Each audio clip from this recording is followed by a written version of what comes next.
Hello viewers, welcome back to my technology channel on YouTube GTech. Here is a very interesting video for everyone where number one, we will look into the possibilities of how we can make our own good quality cables at home, made before any purpose. Number two, we will also look into how we can test all those cables that we purchase from stores for quality and correctness. As an example, so I have a few RCA cables with me that we can take up to measure some parameters using which we can estimate the quality of the cable itself. I also have an XLR cable that we can test. So other than that, so I have made some RCA cables myself. So by getting some material from the local market. So we will also look into its quality, and also we will look into how we can make a good quality cable if we get some materials from the local market. So let's start. Many of you might be thinking like, what is the big deal in making some cable at home? All you need is a wire that you can procure from the market and some pins that you can procure from the market, and finally soldering them if you know about the proper pin out details. So it looks simple, especially like if you are a beginner in electronics. So you might be imagining and thinking in that angle.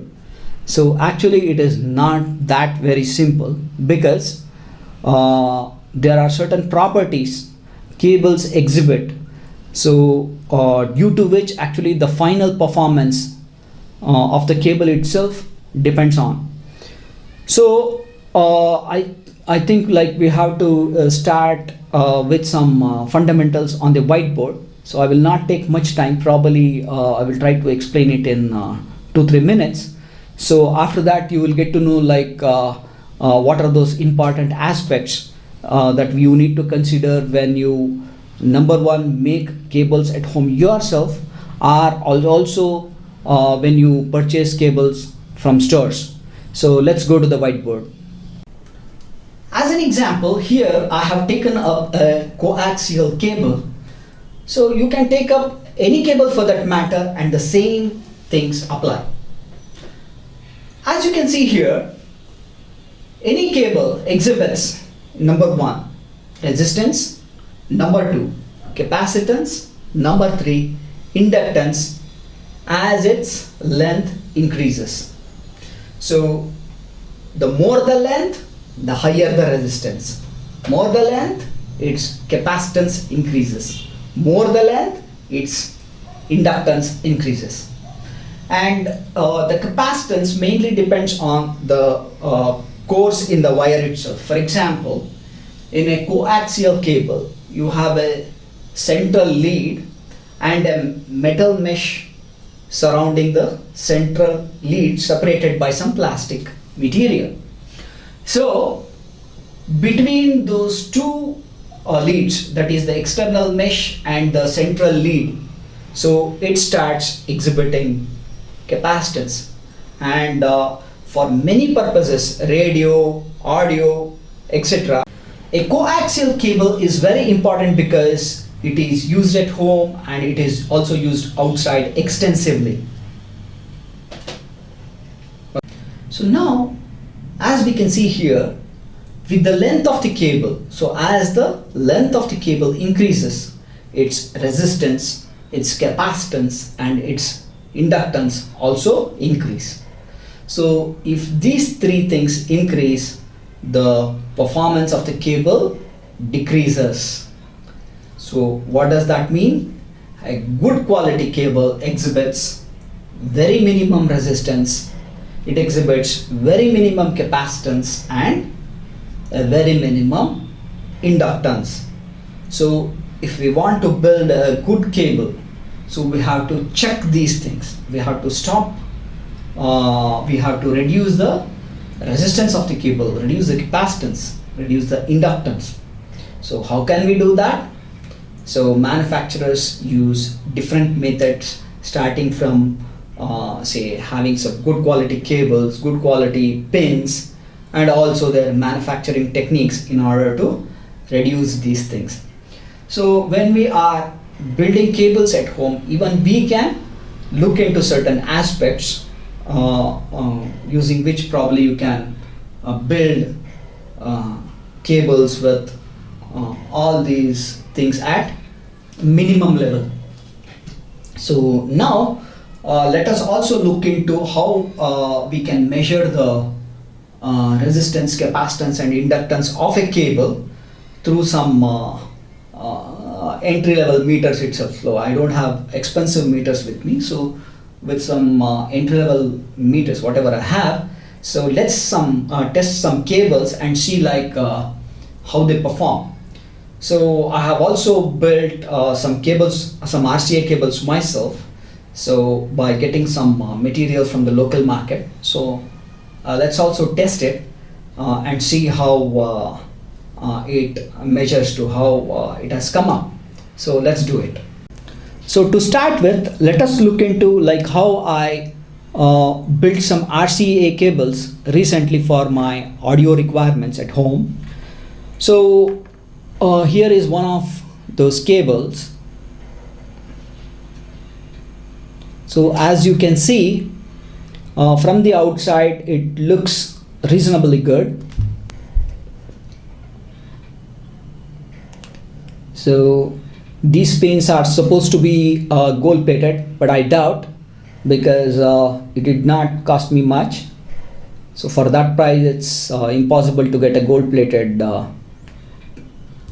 pin. So the cables seemed pretty good.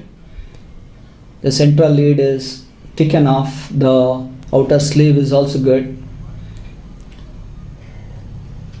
but we will get to know the quality of this cable only when we measure the parameters. So to make this, what I did was I went to some local store. For example, like if you are in Bangalore, so I went to a store called as Cable Crafts in SP Road, Bangalore, and looked into the various cables displayed in their shop and actually purchased this cable. Actually I should have taken my meters there and probably tested for certain parameters before buying them, but blindly I purchased them and brought. So as you can see here, the center core is quite thick. I do not know the actual AWG of this cable, but it looks thick, and basically it's a pure copper wire. So this was a cable, and coming to pins, so I bought these pins as a set, 5 or 6 pins, I don't remember. So looks pretty good. So the shopkeeper said that these are gold plated, but I doubt considering the price of these pins, but still good enough. So I soldered, I cut the wires to my requirement and I soldered them and made these cables. So in order to make it look much better, so I used some heat shrinks and made it look more professional, as you can see here. So it's pretty simple to build first of all aesthetic looking cables at home. So but we should not stop at the aesthetics, but look into the quality aspects. So let's in the next part now let's see how we can measure the parameters to assess the quality of the cable itself. So now let's start some measurements. So for that, first we need some meters. So we need an inductance meter, a capacitance meter and a ohm meter. So for measuring inductance and capacitance, so I have an LC meter here. So it's a very inexpensive meter, but still it measures very well.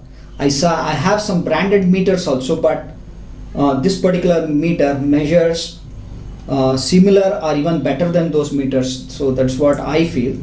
So that's why I have taken this for measurements here.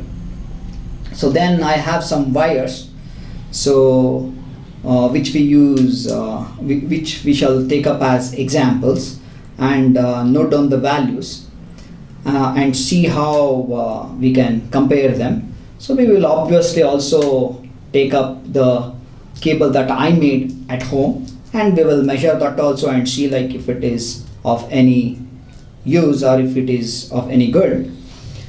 So let's start with measuring the capacitance of the wires. So here is a wire, a ready-made wire that I purchased a few years back, and I was using it in my audio equipment. So you can see here, so not a very expensive one but a reasonable one.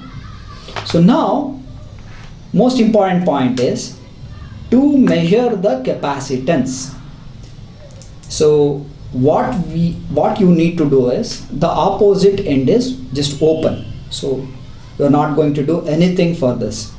And now you are going to connect the two leads to, say, the outer mesh and the inner lead here in a coaxial cable. This is a coaxial cable, and when you connect the leads between these two, so it will measure the capacitance of this wire. As simple as that. So let's try to do it. So first thing is I will calibrate the meter itself.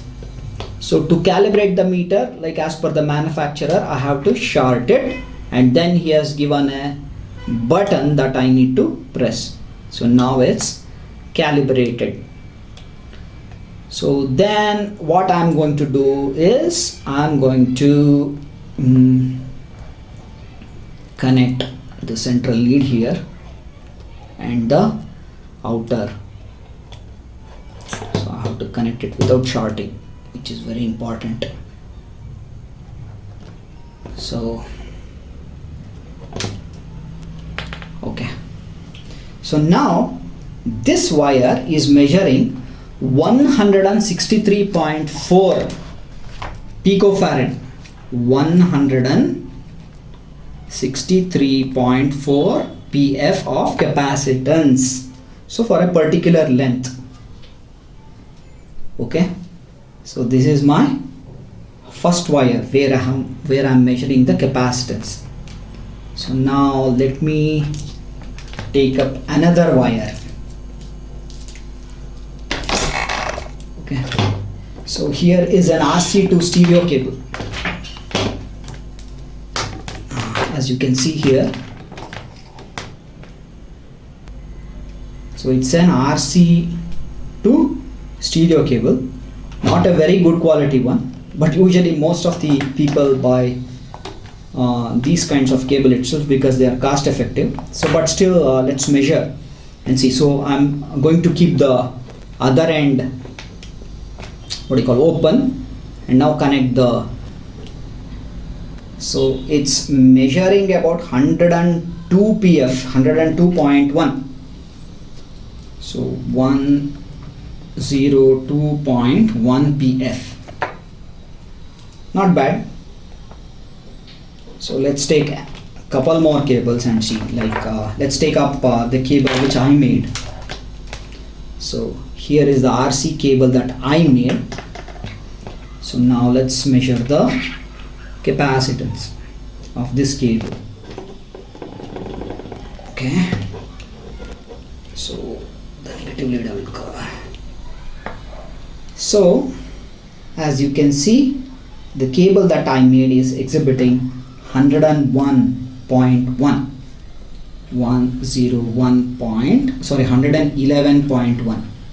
111.1 pf capacitance, good number. So we'll take up one more cable and measure its capacitance. So I'm taking this specific cable because it's an XLR cable, number one, and it's of 5 meters, I think. So the length is much bigger. So we will get to know that like if the length of the cable is much higher, so it exhibits higher capacitance. So for that reason I'm taking up this particular cable. So as you can see,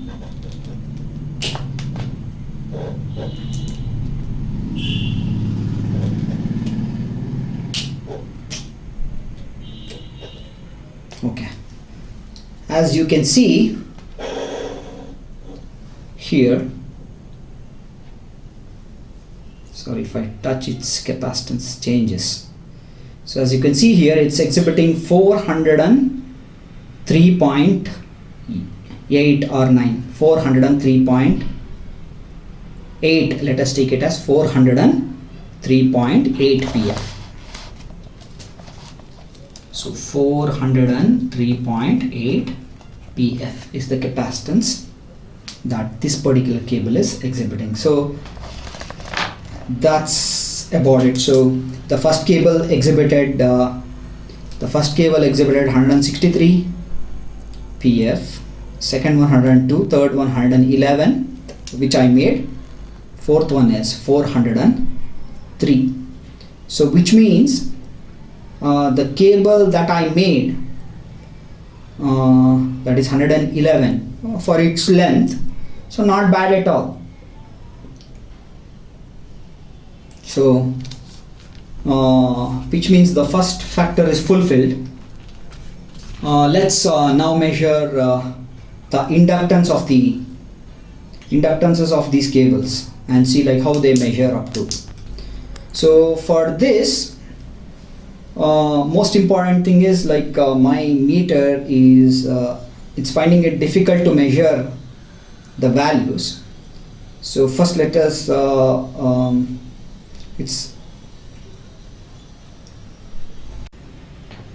so to measure the inductances of these cables, so first thing is like I have to set up my meter. For that I have selected the inductance option, and then I'm going to calibrate it now. So to calibrate it, I will connect the leads and press the calibration button. So got calibrated. So let us take the I have taken the cable that I took in the beginning, the first one, and then now you can see here, so at one end I have shorted the leads. Okay, so very important when you are measuring the inductance of the cable. So at one end I am shorting the leads. So at the other ends I am connecting the two leads here. So now I'm trying to straighten it. So you can see, so it's exhibiting about 1.50.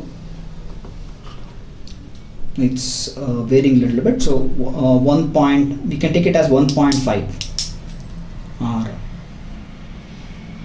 yeah, we can take it as 1.5 microhenry.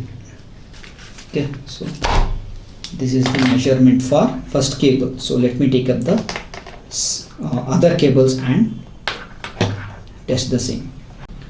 So I have connected the second cable. So I have shorted the leads at one end, and this cable is measuring 1.661 microhenry. So we can take it as 1.6 microhenry. So I will note it down, 1.6 microhenry. So now let's take the cable that I made. So here is the cable that I made, and it's measuring 1.298, or we can take it as 1.3 micro Henry inductance. So it's exhibiting so much inductance, 1.3. I will note it down, 1.3 micro Henry. So now let's start measuring the resistances of these wires. So to measure the resistance, so we will measure it between the end-to-end leads. So as you can see, I have taken up the first wire that we considered, and we are measuring it using my Mako 450B true RMS meter, because it's sensitive enough to measure these things. So like as you can see, it's measuring around 1.69 ohms. 1.69 ohms. The resistances of the cables in the crocodile clips might also be getting added, and also the resistance of the leads of the meter itself might be getting added, but I'm just showing an example. So it might measure a bit lesser than what it is measuring right now if those leads are ideal, in the sense if they are exhibiting 0 ohms, which is not possible, or you need to calibrate the meter and then test it. But anyways, it's measuring 1.68 ohms. So let me take the second wire now. So you can see, so I have connected the second wire, and it is measuring 1.7 ohms. 1.7 ohms. So let's take up the third wire. So now let's take up the cable that I made. So as you can see here, I have connected end to end, and when I connect it to the meter, it's measuring 1.45 ohms. So 1.45 ohms is what it is measuring. So now let's check the last cable and see like how it is measuring to. So now I've connected the last cable, which has length over a few meters. So let me switch on the backlight. So it's measuring 1.74 ohms. 1.74 ohms.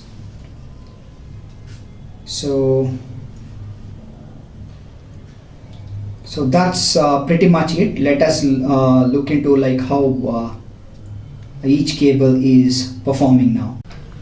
So here are the measurements. So the first cable is measuring 1.5 microhenries of inductance and 163.4 pf of capacitance and 1.69 ohms of resistance. So the second cable, so this is the one. So this is measuring 1.6 microhenries inductance, 102.1 pf capacitance, so not bad. So 1.7 ohms resistance.